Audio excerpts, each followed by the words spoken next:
जय हिंद प्यारे साथियों, स्वागत है सबका एक बार फिर नए सेशन में। मैं हूं आपका भारती सर। आज हम लोग इस टॉपिक में, इस पार्ट में हम लोग जानेंगे टॉप 30 MBBI सब्जेक्टिव के बारे में। जी हाँ, हम लोग जानेंगे टॉप 30 MBBI सब्जेक्टिव क्वेश्चन। जी हाँ, ये जो हम लोग वाक्यात्मक प्रश्न पढ़ेंगे ये 10 मार्क्स स्पेशल होगा। कुल मिलाकर टॉप 30 प्रश्न ही आपको मिलेंगे और इसी में से आपको 10 मार्क्स लेना है और 100% गारंटी के साथ इस प्रश्नों को आपको कवर करना और आपको आएंगे और 30 मार्क ये जो ना 10 मार्क्स अपना हो जाएगा। तो जुड़े रहे हमारे साथ इस सेशन में। हम लोग पढ़ेंगे टॉप 30 MBBI सब्जेक्टिव प्रश्नों को। जो टॉप 30 का शुरुआत है तो हम लोग करते हैं इसका शुरुआत। कहते हैं बैठे बैठे क्या कर रहे हो, एग्जाम पास में आ गया है, करो कुछ काम, जल्दी जल्दी से कॉपी कलम निकालो और लिखना शुरू कर दो लेकर हरि का नाम। चलते हैं हम लोग शुरू करते हैं इसको। How made human life Misérables. समझिएगा कि how does humans life Misérables, मनुष्यों का जीवन दुखी क्यों हो जाता है, मनुष्यों का जीवन दयनीय क्यों हो जाता है, अर्थात मनुष्यों की स्थिति जो होती है खराब क्यों हो जाती है।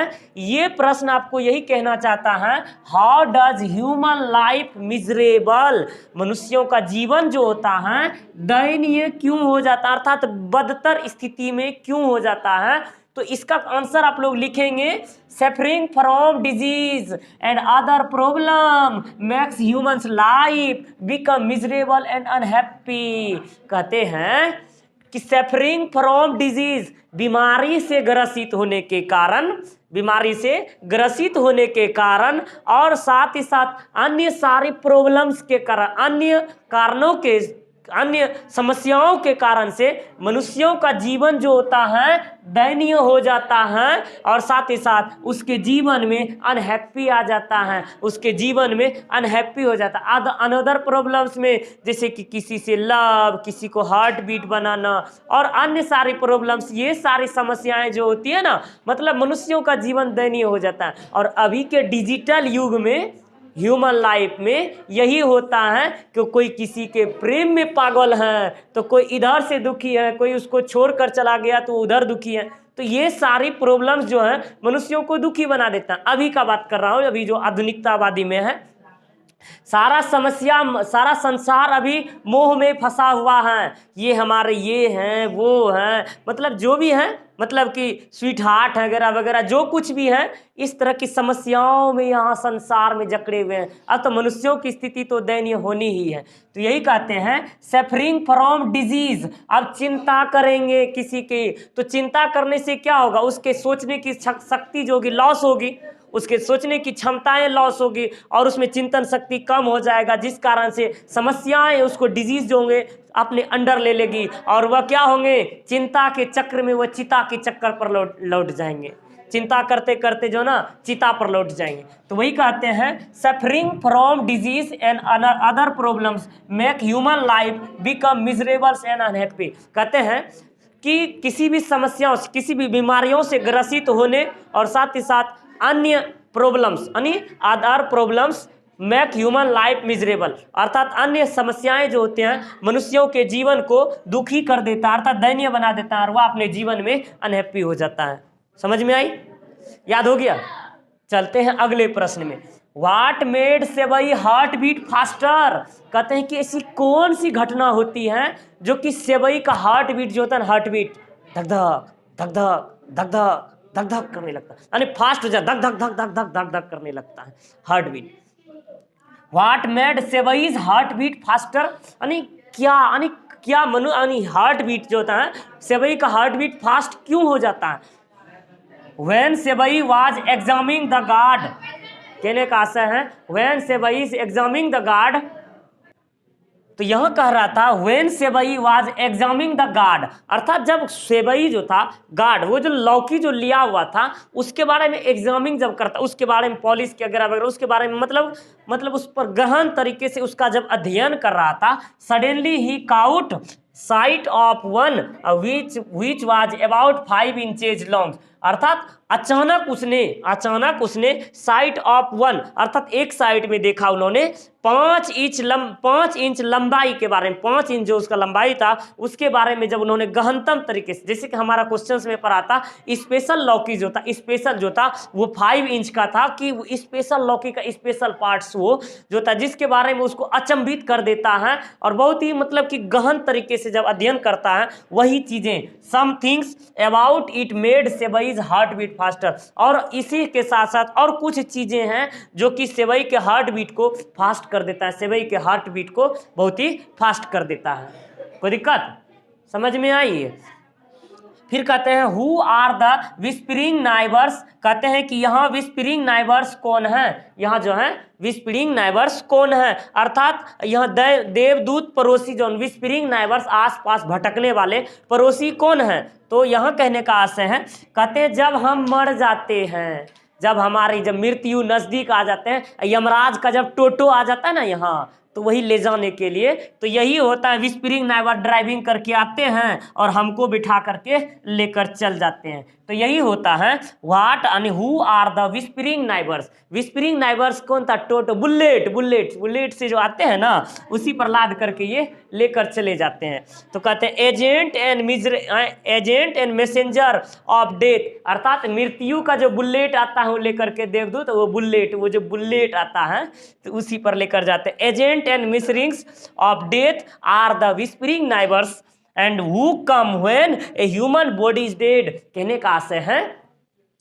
मृत्यु का एजेंट, अर्थात मृत्यु का जो एजेंट है वो जो लेने के लिए आते हैं वो देवदूत आती हैं, और देवदूत जो आते हैं वो जो लेने के लिए अर्थ साथ ही साथ मृत्यु का मैसेज करने वाला कि हाँ हम आज ले जाएंगे, कॉल करता है मोबाइल लेकर के कॉल करता है कि हाँ हम आने वाले हैं। अर्थात उसी वक्त से ह्यूमन जो होता है ना, मतलब कि मृत्यु का आने से, अब देखिए ये तो साइंटिफिक रीजन है, जब मनुष्यों का मृत्यु आने लगता है उसको मैसेज मिलने लगता है कि अब मतलब उसको कुछ फील्स होने लगता है कि अब वह जाएंगे। वही कहता है मृत्यु का मैसेंजर अर्थात मैसेज देने वाला और साथ ही साथ उसको ले जाने वाला जो एजेंट होता है वही हमारे विस्परिंग नाइबर्स कहलाते हैं, वही हमारे विस्परिंग नाइबर कहलाते हैं। Agent and messenger of death are the whispering neighbours. कहते हैं agent and messenger of death are the whispering neighbours, अर्थात मृत्यु का मैसेज और उसको ले जाने वाला उसका अधिकारी जो होता है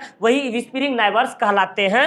who come when a human body is dead, और उसके आने से मनुष्यों का जीवन जो होता है ना स्वर्गलोक में पधार जाता है, अर्थात उठा पुठा कर लेकर चल जाते हैं। तो कहते हैं who come when a human body dead, और वह उसके आने से मनुष्यों का मृत्यु निश्चिंत हो जाते हैं। समझ में आई ना? चलिए हम लोग अगले प्रश्न को देखते हैं। इसके अगले प्रश्नों को हम लोग देखते हैं। इस प्रश्नों के माध्यम से हम लोग देखते हैं कि व्हाट डज द कॉल मैकेविटी इज मैस्ट्रिकेट्स, अर्थात किन कारण से मैकेविटी को मैस्ट्रिकेट कहा जाता है, अर्थात ऐसा क्या रीजन है, क्या कारण है जो कि मैकेविटी को एक रहस्यमयी बिल्ली के नाम से संबोधित किया जाता है। तो ये क्वेश्चन आपको कहना, तो इसका आंसर लिखेंगे द पोइट कॉस्मिक कैविटी मैस्ट्रिकेट्स। कहने का आशय है कि बिल्ली का जो कॉस्मिक कैविटी है अर्थात उसका जो मतलब कि बिहेव है, उसका जो चाल चलन है जिस कारण से उसको एक मिस्टीरियस बनाते हैं। अब उसका बिहेव क्या मतलब वह जो क्राइम करती है को हर एक प्रकार के क्राइम को करती हैं लेकिन किसी भी प्रकार का एविडेंस नहीं छोड़ती हैं, जिस कारण से सबसे प्रमुख रूप से मिस्टीरियस बनाती है उसको। वह दिखने में जितना शानदार है, जितना स्वीट है, क्यूट है, मतलब हॉट है, दिखने में बहुत ज़्यादा मतलब जो को उसके लिए बहुत ज़्यादा सब चीज़ सूटेबल होता है, तो लेकिन जितना वो बाहर से दिखता है उससे कई गुना ज़्यादा बाहर से बहुत अंदर से बहुत ही धूर्त है वह, इसीलिए जो कि एक रहस्य का विषय है। और साथ ही साथ because it is never found after committing wrong, अर्थात कहने का आशय है कि वह जो है मैस्ट्रिकेट इसलिए कहा जाता है क्योंकि वह क्राइम करने के बाद यानी वह कुछ गलतियों को करने के बाद जो होता है ना कभी भी प्रेजेंट नहीं होता, अर्थात उसको गलती करने पर कभी उसको गिरफ्तार नहीं किया जा सकता है, अर्थात पकड़ा ही नहीं जा सकता। ऐसा क्यों? ऐसा इसलिए कि वह कोई सबूतवे नहीं छोड़ता। जब सबूतवे नहीं छोड़ेगा तो कैसे पकड़ाएगा? ये तो भारत का कानून है ऐसा कि बिना सबूत का कोई कुछ नहीं कर सकता। अगर मर्डर भी कर दिया है ना, तो अगर सबूत नहीं है तो वो जिंदा अगदा बिल्कुल खुलेआम घूर सकता है। तो इसीलिए सबूत जरूर आता है। इसीलिए मैजिस्ट्रेट जो था पहले सबूतवे मिटा देता है सब चीजों को। तो वही था कि जैसे कि it is never found after committing wrong, अर्थात इट इज नेवर फाउंड, ये तो डबल लाइन एक ही हो गया, यानी it is never found after committing wrong it leave the village immediately after crime. कहने का आशय है कि वह जो ना हर एक प्रकार के क्राइम करने के बाद, ये आपका डबल लाइन हो गया था, जैसे कि ये जो था जैसे कि it leave the village immediately after crime, और वह हर एक प्रकार के क्राइम करने के बाद वो प्लॉट में खाली कर देता है। अर्थात वो जो प्लॉट होता है ना, जिस जगह वो क्राइम करता है, क्राइम को बिल्कुल जो ना साफ सुथरा करके वह साफ कर देता है, अर्थात वह छोड़ देता है। तो इसी कारण से वो जो ना एक मिस्टीरियस बनाते हैं, क्राइम करना और सबूत नहीं छोड़ना, या उसके लिए रहस्य बन गया। और साथ साथ पूरे लंदन के लिए स्कॉटलैंड यार्ड जो है ना, पूरे लंदन पुलिस के लिए जो ना एक जो सीबीआई होता है भारत में, उसी प्रकार से उसके जो ना एक इस तरह से इस पर लगे हुए हैं और सभी परेशान हैं इसको खोजने के लिए, जो कि रहस्यमय बनाते हैं। इसको सटीक से शब्दों में बोलेंगे डायरेक्ट, द पोइट कॉस्मिक कैविटी, द पोइट कॉस्मिक कैविटी ए मिस्ट्रिकेट। कहने का आशय है कवि के अनुसार से उसका जो कॉस्मिक कैविटी है उसको एक रहस्यमय बनाती हैं, क्योंकि it is never found after committing wrong, क्योंकि वह गलतियां करने के बाद, अर्थात गलत करने के बाद वह कभी भी वह पकड़ा नहीं जा सकता है। और कहते हैं it leave the village immediately after crime, और वह हर एक प्रकार के क्राइम करने के बाद वह प्लॉट को छोड़ देता है। फिर आगे है question, how did the snake drink water, यानी सांप कैसे पानी पी रहा था, सांप जो था कैसे पानी को पी रहा था। तो लिखेंगे the snake committed up the throw the started drinking with a starting mouth and the slightly, अर्थात वह जो था सांप जो था कैसे पानी को पी रहा था, सांप किस प्रकार से पानी को पी रहा था, इसमें से सांप जो था, the snake committed up the throw the started drinking with the sterlings mouth and silently, अर्थात वह कहते हैं सांप जो था मुख को बिल्कुल शांति पूर्वक, बिल्कुल सीधा पूर्वक जो ना वह मुख को नीचे की ओर झुका करके वह जो ना, कहने का आशय वह जो ना उस सांप ऊपर चढ़ गया और चुपचाप सीधे मुंह पानी पीने लगता। कहने का आशय है कि घड़ा जो था ऊपर रखा हुआ था और सांप जो था मतलब नीचे था, और वह ऊपर चढ़ा और सीधा मुंह बिल्कुल सिंपल तरीके से वह पानी को पीने लगा था, मतलब सामान्य तरीके से। वही कहता है how did the snake drink water, सांप ने कैसे पानी पिया, यानी सांप कैसे पानी पीता है। The snake climbed up the throw यानी the started drinking with straight mouth silently, अर्थात वह शांतिपूर्वक यानी ऊपर चढ़ जाता है, क्लाइंब हो जाता है, ऊपर चढ़ जाता है और वह चुपचाप सीधे मुंह अर्थात शांतिपूर्वक वह पानी पीने लगता है। फिर अगला क्वेश्चन है why did Benjie want to marry Florence, Benjie जो था फ्लोरेंस से शादी क्यों करना चाहता था, बेंजी फ्लोरेंस से शादी क्यों करना चाहता था। वही बेंजी 12 साल का, वही 14 साल का, जो नहीं 12 साल का वही बच्चा जिसको बचपन में मुर्गियां पालने के लिए कहा गया था, अर्थात मुर्गी के बीच में रखने के लिए कहा था, तभी उसका माइंड डेवलपमेंट होगा। और उसी मुर्गी के चलते उसका माइंड इतना डेवलपमेंट हो गया, इतना डेवलपमेंट हो गया, वो मुर्गियों के साथ साथ जो ना अन्य तरह के अंडों का भी व्यापार करने लगा, मुर्गियों का भी व्यापार करने लगा, और यहाँ तक कि यहाँ की बहुत बड़े रईस भी बन गए और वह अपने माता पिता से भी नफरत करने लगे, इतना ज़्यादा उसको मतलब कि समझदार हो गया वह। वही था कि why did Benjie want to marry Florence, question है कि बेंजी जो था फ्लोरेंस से शादी क्यों करना चाहता था।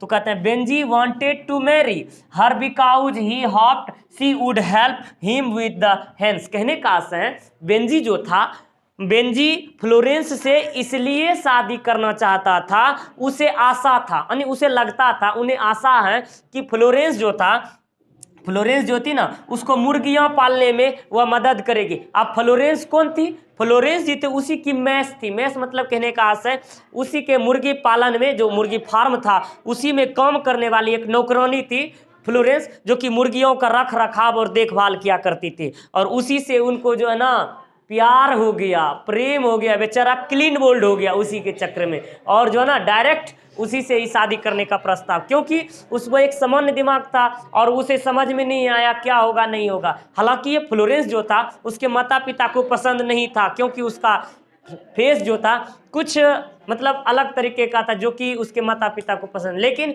बेंजी को सिर्फ और सिर्फ उसको आशाएं थी मुर्गियों को पालने में वह बहुत अच्छे तरीके से मदद करेगी, इसलिए वह उनसे शादी करना चाहते थे। तो इस तरह से हम लोगों ने इस पाठ में इसके 6 महत्वपूर्ण प्रश्नों को जाना। हम लोग अगले पाठ में फिर जानेंगे इसके महत्वपूर्ण प्रश्नों को। तो आज के लिए बस इतना ही, फिर मिलेंगे अगले नेक्स्ट क्लास में। तब तक के लिए जय हिंद, जय भारत, बेस्ट ऑफ लक।